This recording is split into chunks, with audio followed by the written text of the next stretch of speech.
மணி 7 8 ஆன பின்னும் ஊரடங்கி போன பின்னும் சோறு தண்ணி வேணும் இன்னு தோணல்ல.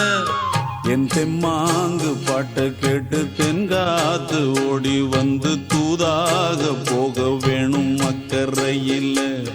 நான் உண்டான ஆசைகளை சொல்லாம பூட்டி வச்சு உள்ளார வாடுறேனே இக்கரையில்.